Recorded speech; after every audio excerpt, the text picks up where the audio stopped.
Good morning guys. तो चलिए start करते हैं आज के रिवीजन सेशन को। बताइए भारत का पहला इलेक्ट्रिक व्हीकल सिटी कौन सा है? तो आंसर होगा केवड़िया, गुजरात। और अगर आपसे पूछा जाए भारत का पहला इलेक्ट्रिक व्हीकल फ्रेंडली हाईवे कौन सा बना, तो आंसर होगा दिल्ली चंडीगढ़ हाईवे। हाईवे से याद होगा इंदौर में एशिया का सबसे बड़ा हाई स्पीड टेस्ट ट्रैक भी बना है, जिसकी लंबाई है 11.3 किलोमीटर और उसका नाम है नेटरैक्स, NATRAX। अच्छा बताओ, रेलवे कब तक पूरी तरह से इलेक्ट्रिफाइड हो जाएगा? 2023 तक। और पूरी तरह रिन्यूएबल एनर्जी, ग्रीन एनर्जी पे चलने लगेगा 2030 तक। और अगर मैं आपसे पूछूं, चलो पूछ ही लेते हैं, इसका प्रश्न का उत्तर आपको कमेंट बॉक्स में टाइप करना है। प्रश्न सुनिए आप। 500 फुट पर विश्व का सबसे ऊंचा इलेक्ट्रिक व्हीकल चार्जिंग स्टेशन अभी ये कहां पे लगा है? किस राज्य में लगा है ये बता दो। अगला देखिए, वर्ल्ड मॉस्किटो डे कब मनाया जाता है? 20 अगस्त को। इसकी थीम क्या थी? Reaching the zero malaria target. Malaria को खत्म करने का हमारा लक्ष्य 2030 ही है। मलेरिया मादा एनाफिलीज मच्छर के काटने से होता है, जबकि डेंगू मादा एडीज एजिप्टीज मच्छर के काटने से होता है। अब ये भी बता दो, वर्ल्ड डेंगू डे कब मनाया जाता है? राष्ट्रीय युवा पुरस्कार ये मिला मोहम्मद आजम को। और युवा से याद आना चाहिए 3 पॉइंट। एक तो नेशनल यूथ डे, राष्ट्रीय युवा दिवस स्वामी विवेकानंद जी के जन्मदिन को यानी कि 12 जनवरी को, और इंटरनेशनल यूथ डे 12 अगस्त को। हाथी दिवस भी हम 12 अगस्त को ही मनाते हैं। अभी ग्लोबल यूथ डेवलपमेंट इंडेक्स 2020 भी आया था, उसमें भारत 122वें स्थान पे था और टॉप पे सिंगापुर रहा। बताओ एटना ज्वालामुखी ये किस द्वीप पर स्थित है? तो आंसर होगा सिसिली द्वीप पर। और किस देश में? इटली में। इटली में स्ट्राम्बोली ज्वालामुखी भी आपको मिलेगा, ये बहुत ज़्यादा इंपॉर्टेंट है। लिपारी द्वीप पर स्थित है। ये प्रश्न डायरेक्ट एग्जाम में पूछा गया था। और इससे एक और प्रश्न बनता है कि भूमध्य सागर का प्रकाश स्तंभ किसे कहा जाता है? स्ट्राम्बोली ज्वालामुखी। वेसुवियस एक ज्वालामुखी है, वो भी आपको इटली में मिलेगा। कौन सा महाद्वीप जहां पर एक भी ज्वालामुखी नहीं है? ऑस्ट्रेलिया। विश्व का सबसे ऊंचा सक्रिय ज्वालामुखी कौन सा है? माउंट कोटोपेक्स, और ये आपको मिलेगा इक्वेडोर में। अच्छा, ज्वालामुखी में सबसे ज्यादा कौन सी गैस निकलती है? तो याद रखना, जलवाष्प, वाटर वेपर। अफ्रीका की सबसे ऊंची चोटी कौन सी है? माउंट किलिमंजारो, तंजानिया देश में आपको मिलेगी है। BSF यानी कि बॉर्डर सिक्योरिटी फोर्स, इसके डायरेक्टर जनरल बताओ कौन है? ये तो अभी नए बने थे, पंकज कुमार सिंह नाम है। ITBP Indo Tibetan border police के डायरेक्टर जनरल हैं संजय अरोड़ा।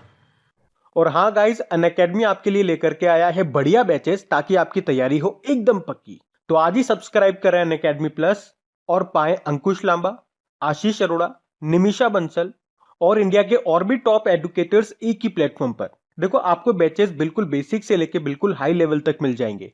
और जितने भी बैचेस हैं, जितने भी कोर्सेज हैं, उनमें आपको डेडिकेटेड डाउट सेशंस भी मिलेंगे। तो ये एक ऐसा मौका है जहां पे आप एडुकेटर्स के साथ लाइव इंटरेक्ट करके अपने डाउट्स को क्लियर कर सकते हैं। और इसी सब्सक्रिप्शन में आपको मॉक टेस्ट भी मिलेंगे, डिटेल्ड एनालिसिस और एक्सप्लेनेशन के साथ। तो अगर आप बैंक एग्जाम की तैयारी कर रहे हैं तो ये सही मौका है इस अपॉर्चुनिटी का लाभ उठाने का। और देखिए, जितने भी अपकमिंग बैचेस हैं उनकी लिस्ट आपको स्क्रीन पर दिख रही होगी। और हाँ, सबसे इंपॉर्टेंट बात, जल्दी प्लस सब्सक्रिप्शन की फीस बढ़ा दी जाएगी। और हाँ, बिना कोई वक्त जाया कीजिए, सब्सक्राइब करें अनअकैडमी प्लस पर और इस मौके का फायदा उठाएं। तो करना क्या है? बेसिकली बिना कोई देरी किए जाइए और अनअकैडमी प्लस का सब्सक्रिप्शन ले लीजिए। और हाँ, सबसे इंपॉर्टेंट बात, मेरा कोड इस्तेमाल करना मत भूलिएगा। कौन सा? क्रैक एग्जाम 10, क्योंकि इसे यूज करते ही आपको 10% का इंस्टेंट डिस्काउंट मिल जाएगा। आपकी फीस कम हो जाएगी। तो जितने भी इंपॉर्टेंट लिंक्स हैं आपको नीचे डिस्क्रिप्शन में मिल जाएंगे, वहां जाकर के आप इसे चेक कर सकते हैं और इनका फायदा उठा सकते हैं। अच्छा बताइए, अभी किस महीने को कैंसर जागरूकता माह के रूप में मनाया गया? तो आंसर होगा अक्टूबर। कैंसर से याद आएगा वर्ल्ड कैंसर डे, जो कि 4 फरवरी को मनाया जाता है। इसकी थीम थी इस बार I am and I will. एक इंटरनेशनल चाइल्डहुड कैंसर डे भी होता है, वो भी फरवरी को मनाते हैं हम, 15 फरवरी को।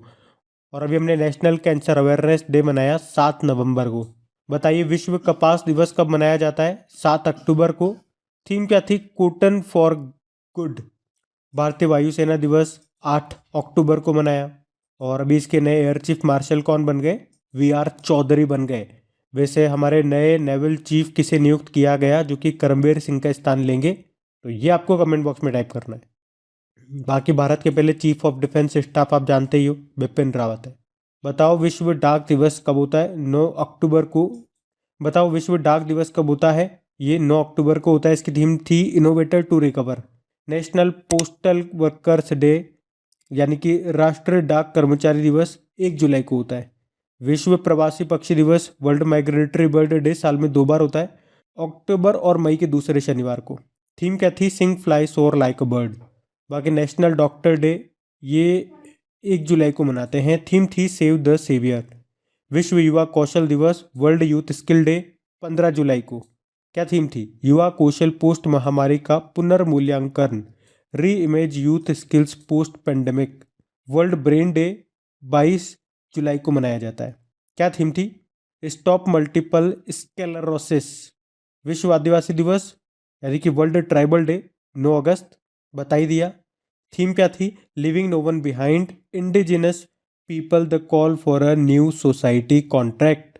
विश्व जैव ईंधन दिवस वर्ल्ड बायोफ्यूल डे यानी कि बेहतर पर्यावरण के लिए जैव ईंधन को बढ़ावा देना इसकी थीम थी और ये मनाया गया 10 अगस्त को।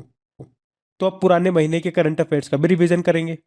अच्छा बताइए, यूनेस्को ने किसे यूरोप महाद्वीप का सबसे बड़ा नदी संरक्षित क्षेत्र घोषित किया? तो आंसर होगा मूरा द्रवा डैन्यूब को। बताइए किसने नॉर्वे शतरंज ओपन 2021 का खिताब जीत लिया? तो आंसर होगा डी गुकेश ने। भारत के सबसे युवा ग्रैंड मास्टर हैं ये, और दुनिया के सबसे युवा अभिमन्यु मिश्रा हैं। फिर से कनाडा के प्रधानमंत्री बन गए जस्टिन ट्रूडो। कनाडा की कैपिटल ओटावा होती है, करेंसी होती है कनेडियन डॉलर।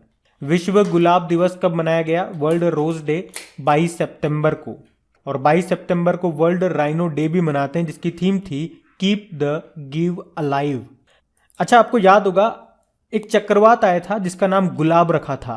आपको बताना है वो गुलाब नाम किस देश ने रखा था। अगला है the three Khans and the emergence of new India. ये बुक लिखी कावेरी बमजई ने। भारत के कितने बीच को इंटरनेशनल ब्लू फ्लैग का सर्टिफिकेट मिला? तो आंसर होगा 2। अभी 2 भारतीय बीचों को इंटरनेशनल ब्लू फ्लैग का सर्टिफिकेट मिला था। ये है केरल और पुडुचेरी के बीच। इसी के साथ भारत में इंटरनेशनल ब्लू फ्लैग वाले भारत में 10 बीच हो गए हैं। अगला है आईपीएल इतिहास में किसी भी एक टीम के लिए 200 मैच खेलने वाले पहले क्रिकेटर बने थे विराट कोहली। अभी आईपीएल का 14वां संस्करण हुआ था, कहाँ पे? यूनाइटेड अरब अमीरात में। अगला वाला जो 15 होगा वो भारत में होगा। उसमें 2 नई टीमें और जुड़ गई हैं। चलो बताओ वो कौन कौन सी नई टीमें हैं।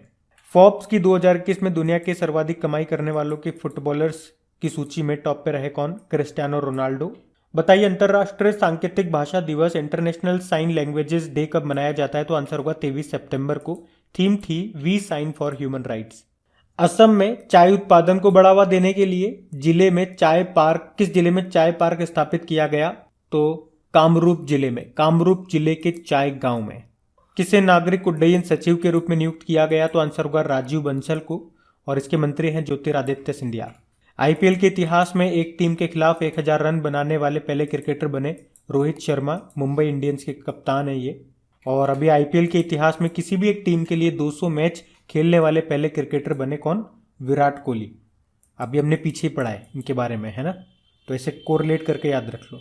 ग्लोबल स्टार्टअप इकोसिस्टम रैंकिंग में बेंगलुरु कौन से स्थान पे रहा? तो आंसर होगा 23वें स्थान पे। फ्रीडम हाउस ग्रुप की रिपोर्ट के अनुसार इंटरनेट की स्वतंत्रता के मामले में दुनिया में सबसे खराब देश बताया गया चाइना को। किसने दोहा में अपना 24वां विश्व स्नूकर खिताब जीता? तो आंसर होगा पंकज आडवाणी ने। वाणिज्य सप्ताह ये कब से कब तक मनाया गया? 20 से 26 सितंबर तक। और किस देश के प्रधानमंत्री को sustainable development goal progress award से सम्मानित किया गया? बांग्लादेश के प्रधानमंत्री शेख हसीना को। पंजाब के नए मुख्य सचिव बने कौन? अनिरुद्ध तिवारी। और यहाँ के मुख्यमंत्री चरणजीत सिंह चन्नी है, और गवर्नर नए बन गए बनवारी लाल पुरोहित। तो चलिए कल के करंट अफेयर्स को भी रिवाइज करते हैं। बताइए शंघाई कॉरपोरेशन ऑर्गेनाइजेशन का नया महासचिव किसे बनाया गया? तो आंसर होगा झांग मिंग को। शंघाई कॉरपोरेशन ऑर्गेनाइजेशन, इसका हेडक्वार्टर मिलेगा बीजिंग चाइना में। और वैसे अभी इसका नवा सदस्य देश बना था ईरान। और 2021 में शंघाई कॉरपोरेशन ऑर्गेनाइजेशन की अध्यक्षता किसके पास थी? ताजिकिस्तान के पास। एसबीआई ने मुफ्त ऑनलाइन आईएमपीएस यानी कि इमीडिएट पेमेंट सर्विस लेन देन की सीमा को 2 लाख रुपए से बढ़ाकर कितना कर दिया? तो आंसर होगा 5 लाख रुपए कर दिया। 11वीं जूनियर राष्ट्रीय पुरुष हॉकी चैंपियनशिप 2021 को जीत लिया है उत्तर प्रदेश ने चंडीगढ़ को हरा करके। और अभी आपको याद होगा एशियन हॉकी चैंपियनशिप भी हुई थी, साउथ कोरिया ने जीता था, उसमें भारत ने ब्रोंज जीता था। इंटरनेशनल सोलर अलायंस में शामिल होने वाला 102वां देश बन गया एंटीगुआ और बारबुडा। इससे पहले 101वां देश बना था यूएसए। इंटरनेशनल सोलर अलायंस का हेडक्वार्टर मिलेगा गुरुग्राम हरियाणा में, और इसके पहले डायरेक्टर जनरल बने अजय माथुर। कर्नाटक राज्य का पहला LNG liquid natural gas terminal कहाँ पे स्थापित किया गया? तो आंसर होगा मंगलुरु में। और भारत का पहला स्थापित किया गया था नागपुर में। बताइए, ममता बियॉन्ड 2021 नाम की बुक को किसने लिखा? जयंत घोषाल ने। जनवरी 2022 में यूनाइटेड नेशन सिक्योरिटी काउंसिल आतंकवाद विरोधी समिति की अध्यक्षता कौन सा देश कर रहा है? अपना भारत। विश्व व्यापार संगठन वर्ल्ड ट्रेड ऑर्गेनाइजेशन में लीगल ऑफिसर बनी है राजस्थान के झुंझुनू की स्वाति शर्मा। वैसे वर्ल्ड ट्रेड ऑर्गेनाइजेशन की पहली महिला डायरेक्टर जनरल कौन है? नागोजी ओंकाजाइवेला। और इसका हेडक्वार्टर मिलेगा जेनेवा स्विट्जरलैंड में। सदस्य देश है 164। बताओ, भारत का पहला स्वदेशी सर्वर का नाम क्या है? रुद्र है। इसे बनाया है इलेक्ट्रॉनिक्स एंड IT मिनिस्ट्री ने और सीडेक ने मिलकर के। सीडेक मतलब centre for developing advance computing. और भारत में क्रिप्टो करेंसी पर नज़र रखने के लिए देश का पहला क्रिप्टो इंडेक्स IC15 को लॉन्च किया क्रिप्टो राइट ने। ई प्रशासन पर 24वें राष्ट्रीय सम्मेलन का आयोजन कहाँ पे किया गया? तो आंसर होगा हैदराबाद में। और इसकी थीम क्या है? महामारी के बाद डिजिटल प्रशासन। बताइए, किस देश के कृत्रिम सूरज ने 17 मिनट तक 7 करोड़ डिग्री सेल्सियस ऊर्जा निकालकर विश्व रिकॉर्ड बनाया? तो आंसर होगा चाइना ने। और इस सूरज का नाम क्या रखा था? ईस्ट, यानी कि एक्सपेरिमेंटल एडवांस सुपर कंडक्टिंग टोकामेक। तो गाइज, ये था आज का आपका रिवीजन वाला सेशन अच्छा लगा है तो लाइक ज़रूर कीजिएगा और अपने दोस्तों के साथ में शेयर ज़रूर कर देना। Thank you.